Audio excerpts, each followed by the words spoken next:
Hello everyone, welcome back to Webtech Tutorial. In today's video, I'm gonna show you how to download Joann application on your iPhone. So let's get started.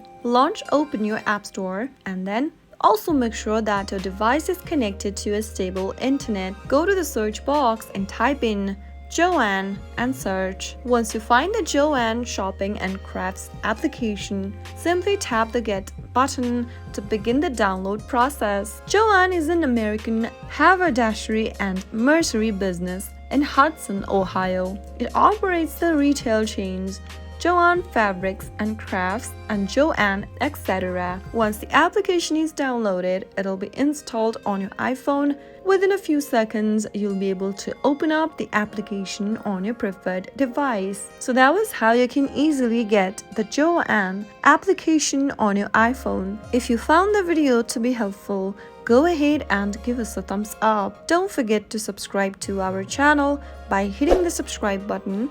Also press the bell icon so that you'll never miss another upcoming upload from us. I'll see you again in the next video.